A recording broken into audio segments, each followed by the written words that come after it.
ప్రియమైన సహోదరి సహోదరులకు యేసుక్రీస్తు నామములో శుభములు. దేవుని యొక్క మహిమ మీ మీద ప్రకాశించును గాక. ఈరోజు దేవుడు మనకిచ్చిన మాట విలాపవాక్యములు 3వ అధ్యాయము 6వ వచనము. పూర్వకాలమున చనిపోయిన వారు నివసించినట్లు ఆయన చీకటి గల స్థలములలో నన్ను నివసింపచేసి ఉన్నాడు. ఈ మాటలు విలాపవాక్యంలో మనం చూస్తున్నాము. ఇర్మియా ప్రవక్త ఇశ్రాయేలీల యొక్క ఆ దుస్థితిని చూసి దేవుణ్ణి వాళ్ళు వదిలేయడం వల్ల, దేవుడు వాళ్ళని చెరలోనికి తీసుకెళ్ళడం వల్ల, ఆ యెరూషలేము పట్టణము పాడైపోవడం వల్ల, వదిలిపెట్టి వేయబడడం వల్ల అదంతా విలాపముగా ఇక్కడ ఇర్మియా ప్రవక్త రాస్తున్నట్టుగా మనం చూడగలం అనమాట. ఇక్కడ ఇర్మియా ప్రవక్త తన గురించి తానే చెప్పుకున్నట్టుగా ఇశ్రాయేలీయుల అందరి గురించి చెప్తున్నారు కదా. పూర్వకాలమున చనిపోయిన వారు నివసించినట్టు అంటే చాలా దినాల ముందు చనిపోయిన వారు ఎలాగైతే చీకటిలో నివసిస్తారో అలాగ నన్ను దేవుడు చీకటిలో నివసింపచేస్తున్నాడు అని ఇక్కడ ఇర్మియా ప్రవక్త తెలియజేస్తున్నారు అనమాట. పూర్వకాలమున చనిపోయిన వారు నివసించినట్లు ఆయన చీకటి గల స్థలములలో నన్ను నివసింపచేసి ఉన్నాడు. అంటే ఆ దినాలలో ఇశ్రాయేల్ పరిస్థితి ఎలా ఉంది, ఇర్మియా ప్రవక్త వాటిని చూసి తనను తానే పోల్చుకొని ఇక్కడ తెలియజేస్తున్నారు కదా. చనిపోయిన వారు ఎలాగైతే మరవబడతారో, చనిపోయిన వారు ఎలాగైతే చీకటిలో కలిసిపోతారో, చీకటిలో నివసిస్తూ ఉంటారో, వాళ్ళు వెలుగును చూడలేరో, అలాగ నా జీవితం ఉంది. నేను కూడా చీకటి గల స్థలములలో నన్ను దేవుడు నివసింపచేస్తున్నాడు అని ఇక్కడ తెలియజేస్తున్నామట.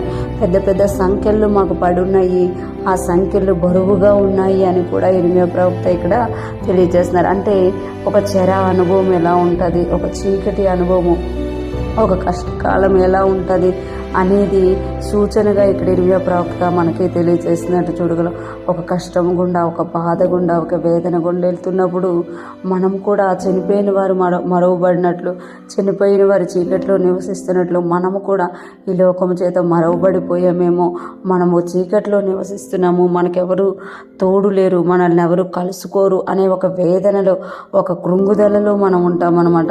ఇర్మియా ప్రవక్త కూడా అలాగా కృంగుదలలో ఉండి ఇశ్రాయేలీల కష్టాలన్నీ చూసినప్పుడు ఆ బాధను ఇర్మియా ప్రవక్త విలాపముగా ఈ మాటలు పలుకుతున్నట్టుగా మనం చూడగలం. ఈరోజు ఫ్రెష్ మనం వింటున్న ప్రతి ఒక్కరూ జ్ఞాపకం చేసుకొని ఎవరి కష్టము వారికే తెలుస్తుంది అనమాట. ఇతరుల కష్టాల్లో పాలువారం కాలేకపోతాం. ఒకరి సంతోషంలో అన్యుడలాగా పాలువాడు కాలేకపోతాడు, ఒకరి కష్టంలో కూడా అన్యుడు పాలువాడు కాలేదు. ఎవరి కష్టము, ఎవరి బాధ, ఎవరి వేదన వాళ్ళకే అర్థమవుతుంది, వాళ్ళే భరించామట. ఇక్కడ ఇర్మియా ప్రవక్త కూడా అదే తెలియజేస్తున్నారు. నా కష్టం ఎంత ఘోరంగా ఉంది అని అంటే, చీకటిలో నివసించిన వారిలాగా, చనిపోయిన వారు చీకటిలో నివసించినట్లు నేను కూడా అలాగే నివసిస్తున్నాను అని ఇక్కడ తెలియజేసుకుంటున్నారు. ఈరోజు ఫ్రెష్ మనం వింటున్న ప్రతి ఒక్కరూ జ్ఞాపకం చేసుకోవాలి. మనం ఎక్కడ నివసిస్తున్నామో, ఎలా కృంగిపోయామో, ఎలాగ బాధపడుతున్నామో, ఎందుకు ఆ బాధ మనకు వచ్చిందో అన్నీ ఎరిగి ఉన్న దేవుణ్ణి మనం ఆరాధిస్తున్నాం.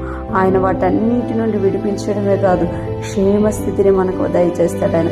ఆయన వైపు మనం తిరిగితే మరలా మనల్ని సంతోషభరితులుగా చేస్తారు. ఈరోజు ఫ్రెష్ మనం వింటున్న ప్రతి ఒక్కరూ కూడా దేవుని వైపు చూస్తూ, మన కష్టకాలాలలో ఆయన వైపు చూస్తూ, ఆయన ఇచ్చే సంతోషమును, ఆనందమును, క్షేమమును పొందుకుంటూ ముందుకు సాగిపోదుముగాక.